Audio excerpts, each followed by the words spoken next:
नमस्कार। तो कल आपने देखा क्या हुआ, एफसी गोवा क्वालिफाई कर गया है एफसी चैंपियंस लीग 2 के लिए।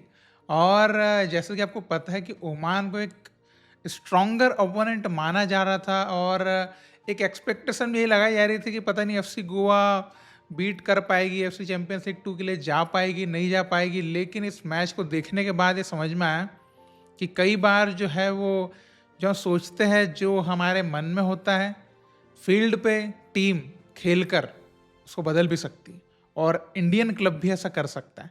और एफसी गोवा ही ऐसा कर सकता है क्या, ये मैं क्वेश्चन आपसे पूछ रहा हूँ। क्योंकि एफसी गोवा ने ऐसी जब पहली बार एफसी चैंपियंस लीग खेला था तब भी कुछ ऐसा ही मतलब कि हैरत अंगेज काम करके दिखाया था कि इतनी स्ट्रॉन्गर टीम्स के अगेंस्ट उन्होंने ड्रॉ किए थे और गोल स्कोर भी किए थे। तो एक अनएक्सपेक्टेड चीज़ हमने एफसी गोवा की टीम से पहले भी मतलब कि देखा है। और इस बार भी हमने यहाँ पर देखा कि उन्होंने ओमान के चैंपियन क्लब को बीट करके, और कोई ऐसे बीट नहीं किया कि है ना, जैसे कि इंडियन क्लब्स की है, इंडियन टीम्स की अक्सर जब हम कॉन्टिनेंटल लेवल पर देखते हैं तो वहाँ पर माना जाता है कि भाई हम तो डिफेंसिव जाएंगे और ऐसा जाएंगे। मनोलो ने हमारी उस सोच को बिल्कुल ही दरकिनार कर दिया और इस मैच में वो एक अलग रंग में खेले। और यही एक्चुअली में इंडियन टीम्स को खेलना चाहिए भाई। इतना डिफेंसिव खेल के कुछ नहीं होता, क्योंकि attack is the best defence. और वो इस मैच में दिखा। अगर हम अटैकिंग नहीं खेलते ना, तो आपने देखा था कि अगर जब भी हमारी टीम ज़्यादा डिफेंसिव हो रही थी तो हमको खुद को एक एक अंदर से डर आता था कि यार ये टीम स्कोर ना कर दे, टीम स्कोर ना कर दे। लेकिन हमारा अटैकिंग मोड हमेशा ऑन रहा, जिसकी वजह से हमने 2 गोल स्कोर भी किए। और सबसे पहले तो मैं मनोलो की तारीफ करना चाहूंगा, जिस तरीके से उन्होंने फॉरेन प्लेयर्स को यूज़ किया। मतलब गौरख सेना और सिवेरियो का उनके पास ऑप्शन था फॉरवर्ड के लिए, तो उन्होंने गौरख सेना को प्लेमेकर खिला के जो है आपने देखा सिवेरियो को मेन स्ट्राइकर डाल दिया। और हरेरा जो कि प्ले मेकर है, जो प्ले मेकिंग करते हैं, उनको सेंट्रल मिड में डाल दिया तिमोर के साथ, जो कि बहुत अच्छा फैसला था। बिकॉज अगर वहाँ पर जैसे कि मेरे मन में था कि शायद कोई डिफेंसिव मिडफील्डर उनके साथ कोई इंडियन खेलेगा वहाँ तिमोर के साथ, लेकिन उन्होंने क्योंकि हरेरा यूजुअली जो है प्ले मेकर में जाते हैं, तो हरेरा को उन्होंने एज अ सेंट्रल मिड में डाल के वो जो एक मतलब क्या बोलेंगे, जो दिमाग लगाया कि ओमान की मिडफील्ड को कैसे रोकना है और गोवा के मिडफील्ड को कैसे चलाना है, ये बहुत ही इंपॉर्टेंट मतलब कि मैं जो उनका टैक्टिक्स समझता हूँ जो रही है। और जिस तरीके से उन्होंने फॉरेन प्लेयर्स का यूज़ किया इस मैच में, आपने देखा कि गोल्स भी उन्होंने निकाले। और ये एक थोड़ा सा मेरे मन में मलाल रहता है कि यार इंडियन प्लेयर्स क्यों नहीं शाइन करते, इंडियन प्लेयर्स शाइन करें ना। अब इंडियन प्लेयर्स शाइन का मतलब ये नहीं होता कि पीछे बस क्लियरेंस कर रहे हैं और दौड़ रहे हैं। मतलब आगे अटैकिंग और डिफेंसिव दोनों जगहों पर आपका एक योगदान होना चाहिए टीम के विन में या जो भी है वो। मुझे है ना, कॉन्टिनेंटल लेवल की बात आती है तो वहाँ पर, या इंटरनेशनल लेवल की, तब वो फिर हम मात खा जाते हैं। और यही काफ़ी फैंस भी कुछ कुछ बोल भी रहे थे कि चलो गोवा तो चली गई लेकिन इंडियन प्लेयर्स दिखते क्यों नहीं किधर। चलो वो एक साइड की बात है, वो तो धीरे धीरे होगा ग्रो, जब भी होगा। वैसे तो काफ़ी साल हो चुके हैं उसको सोचते सोचते, उसके ऊपर बात नहीं करेंगे। अभी खुशी की बात है एफसी चैंपियंस लीग 2 में टीम गई है उसके ऊपर। अब देखिए ओमान का जो क्लब है अल सीब, भाई इनकी मैं एक बात बताऊंगा, इनकी टीम, चलो टीम तो अच्छी थी और इनका हिस्ट्री भी अच्छी थी, जैसे रिकॉर्ड्स रिजल्ट्स लेके आई थी टीम, लेकिन इनके गोलकीपर महामूर्ख निकले। मतलब आपने देखा दोनों गोल जिस तरीके से खाया है, आप उसको क्लियरली मैं बोलूँगा गोलकीपर मिस्टेक फर्स्ट है।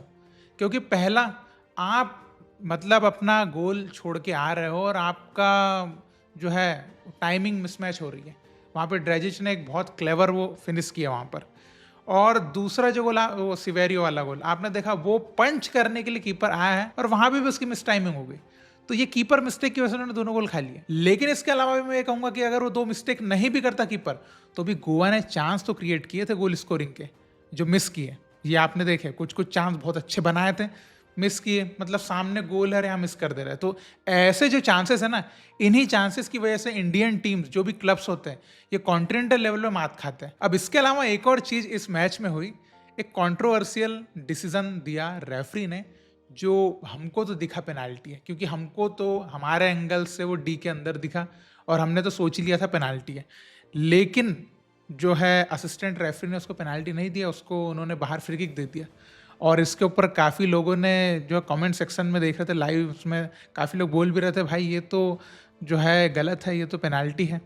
लेकिन अब देखिए एशियन लेवल पे ऐसी हरकतें पहले भी हुई है। कतर ने इंडिया पे गोल मारा था, आपने देखा वो कैसे मारा था। तो ये कंप्लेंट करने की जगह ही नहीं है। अगर कतर ने गोल मारा था और तब भी यही सीन था, तो भाई ये तो फिर पेनाल्टी वाला सीन था, वहाँ तो बाहर बॉल आउट होके गोल दे दिया था। तो यहाँ तो फिर भी ठीक है, चलो फ्री किक तो दी कम से कम, ऐसा तो नहीं कि कुछ भी नहीं दिया, फ्री किक तो मिली ना। लेकिन अगर वहाँ पर स्कोर होता ना तो कुछ चेंज हो सकता था गेम में, मैच में, मतलब मुझे ऐसा लगता है, क्योंकि वो एक बहुत क्रूशियल मोमेंट था जहाँ पर वो सिचुएशन आई थी। और एक बात मैं आपको कहना चाहूँगा कि भाई एफसी गोवा ने इस मैच में जैसे खेला है, मतलब सिर्फ डिफेंसिव नहीं, सिर्फ अटैकिंग नहीं, दोनों बहुत ही बैलेंस्ड वे में उन्होंने एक तो गेम खेला। सब्स्टिट्यूशन के जो टाइमिंग से वो भी बहुत करेक्ट किए, तो मनोलो इस गेम के लिए बहुत अच्छे से प्रिपरेशन के साथ आए थे, ये चीज़ तो मानना पड़ेगा। और एक और चीज़ कि भाई अल सीब जो कि एक बहुत ही हाई स्कोरिंग टीम रही है, अगर आप उनके सीज़न को देखें या एएफसी चैलेंज लीग वाले सीज़न को भी देखें जो मैंने आपको पहले भी बताया, उस हिसाब से आपने देखा कि किस तरीके से उनके सारे अटैक्स को रोकना, तो डिफेंस कितनी अच्छी हुई है। तो मैं ये कहूंगा कि एफसी गोवा के लिए बहुत ही परफेक्ट रिप्लेसमेंट जो ओडेना इंडिया और कार्ल मैथ्यू का आए हैं, तिमोर और मोरेनो, परफेक्ट। बिकॉज आप देख सकते हैं मुझे डिफेंसिव वे में तो कोई मिस्टेक्स नजर नहीं आई। वो जो गोल खाया भी है उसको मैं बहुत बड़ी मिस्टेक नहीं कहूँगा, वहाँ पर आकाश सांगवान थे पीछे लेकिन उतना अच्छे से वो मार्किंग पे नहीं रह पाए, तो वो एक है, एक मिस्टेक उनकी। लेकिन इसके अलावा वहाँ पे डिफेंसिव लीडरशिप की अगर आप बात करें, झिंगन के साथ पार्टनरशिप ऑफ मोरेनो और तिमोर का मिडफील्ड में with Herrera, it was outstanding. लेकिन ओवरऑल जो हमारी डिफेंस ने है ना कलेक्टिवली जो पीछे परफॉर्मेंस किया है उसकी वजह से विन हमको मिल पाया। बिकॉज अटैकिंग में तो हमने चलो गोल मार दिया, लेकिन डिफेंसिव क्योंकि प्रेशर तो उनके फिर भी बन ही रहे थे। तो चलो ओवरऑल तो भाई क्वालिफाई कर लिया, वो अच्छी बात है। अब देखिए यहाँ पर हमारी दो टीम्स एएफसी चैंपियंस लीग 2 में जा चुकी है, मोहन बागान और गोवा। और लास्ट में आपने देखा था मोहन बागान के साथ बहुत बड़ा धोखा किया था एएफसी ने, उस चीज़ का गम तो बिल्कुल था मोहन बागान फैंस को नहीं, सारे इंडियन फुटबॉल फैंस को। और यहाँ पर अब हम चाहेंगे कि हमारी दो टीम्स जब क्वालिफाइड है तो कुछ अच्छा हमको देखने को भी मिले। और जैसे कि काफ़ी फैंस की एक्सपेक्टेशन है अल नसर हमारे किसी टीम के साथ ग्रुप में आए। अभी जैसे काफ़ी ये भी चल रहा है कि अल नसर में रोनाल्डो जो है वो अवे मैचेस में पार्टिसिपेट नहीं करेंगे अल नसर की टीम के लिए, मे बी होम मैचेस के लिए कर सकते हैं। तो अभी जैसे काफ़ी ये बोल रहे थे कि अरे रोनाल्डो तो नहीं जाएगा, तो भाई रोनाल्डो नहीं आएगा कोई दिक्कत नहीं है, लेकिन एटलीस्ट उनके ही होम में हमारी टीम के किसी टीम के अगेंस्ट भाई खेलते ही दिख जाए, वो भी हमारे लिए बहुत अच्छी बात होगी कि हमारी किसी टीम के अगेंस्ट तो खेले हैं भाई। या नहीं भी आए तो कोई दिक्कत नहीं, हमको तो हमारी जो टीम्स हैं वो अच्छे ग्रुप में चाहिए जिसमें मस्त मस्त टीम्स हो, जिसके गेम देखने में हमको मजा आए और हमारी टीम उनके अगेंस्ट कितना बेटर कर सकती है ये भी देखने का मजा है। तो कल 15 अगस्त को यानी कि हमारे स्वतंत्रता दिवस के अवसर पे एएफसी चैंपियंस लीग 2 के ड्रॉ निकलने वाले हैं। तो इसके बारे में हम कल बात करेंगे जब हमको पता चल जाएगा कि किस ग्रुप में हमारी ये दोनों टीम्स आई है, तो उसके बारे में थोड़ा सा डिटेल में हम फिर बात कर पाएंगे। तो कल इसके बारे में डिस्कस करेंगे। बाकी आज के लिए इतना ही। बाकी आपके क्या रिएक्शंस, ओपिनियंस या जो भी थॉट्स है इस मैच को लेकर और दोनों टीम्स की प्रेडिक्शन को लेकर कि किस टाइप के ग्रुप में आप चाहते हैं और क्या आसार लगते हैं इस बार के एएफसी चैंपियंस लीग 2 से, जो भी आपको लगता है एक प्री प्रेडिक्शन आप कर सकते हैं। बाकी मेन प्रेडिक्शन तो ग्रुप्स आने के बाद ही लगेगा। बाकी जो भी आपके थॉट्स मैच को लेकर भी वो भी आप कह सकते हैं। तो आप जो भी कहना चाहें जरूर कमेंट में लिख के बताइएगा एंड हम फिर मिलेंगे। Bye bye.